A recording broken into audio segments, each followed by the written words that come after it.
최근 백두산 천지에서 화산 분화 가능성이 제기되면서 요 며칠 동안 백두산 화산이 포털 사이트 인기 검색어에 올랐습니다.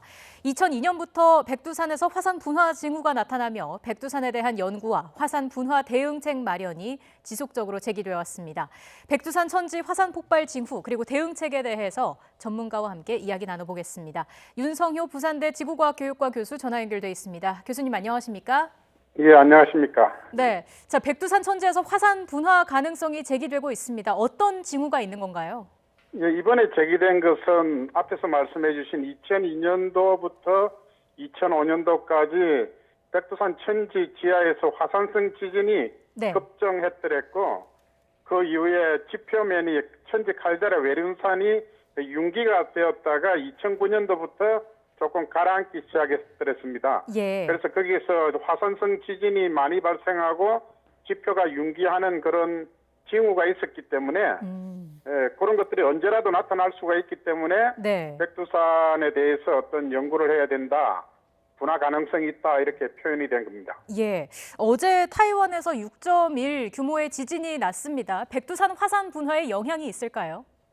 그 전혀 관계 없습니다. 아, 그렇습니까? 대만 그 화련 지역은 서울에서 약 1,500km, 예. 제주도에서 1,100km 떨어진 먼 거리에 있기 때문에 전혀 관계 없습니다.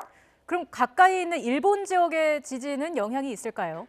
예, 일본은 그 홋카이도나 혼슈 북부 같으면 1,100km 정도 떨어져 있지만은 2011년도와 같은 리히터 지진 규모 8, 9 정도의 큰 지진이 발생해서 그 백두산 주변의 그 지반을 흔들어 버리면은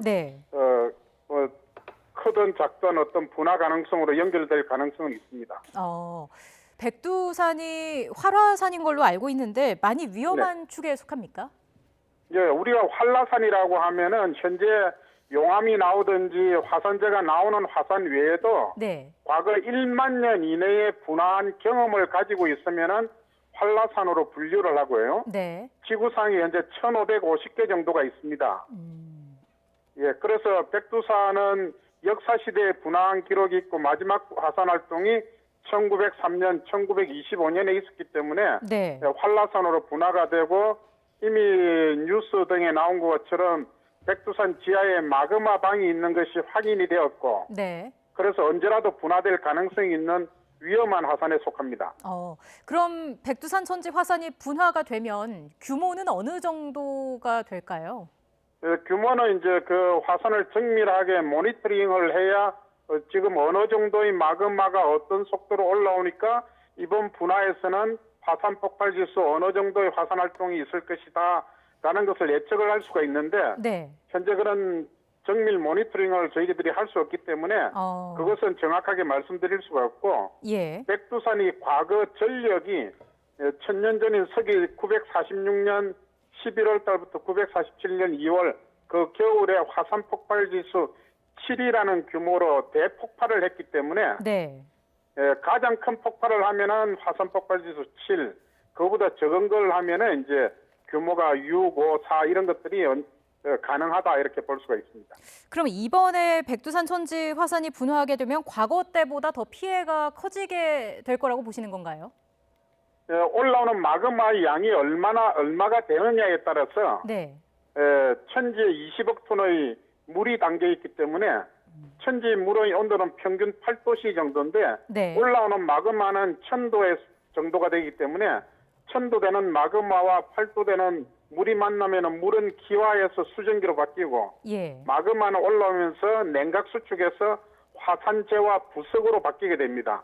그럼 그것들이 뒤섞여 가지고 나오게 되면은 올라오던 마그마 양에다가 기포를 가지고 있는 부석이라든지 수증기가 섞이면은 훨씬 더 많은 양이 뿜어져 나오기 때문에 1000년 전과 같이 나온다고 하면은 매우 큰 피해를 볼 수가 있고요. 백두산이 1000년 전 서기 946년도에 폭발적으로 분화할 때 그게 우리가 서력 기원을 쓰는 예수님 탄생 이후로 현재까지 있은 화산 활동 중에 가장 큰 화산 활동이 그 백두산 화산 활동이다 그렇게 평가를 합니다. 매우 큰 피해라는 게 구체적으로 어느 정도를 말씀하시는 거죠?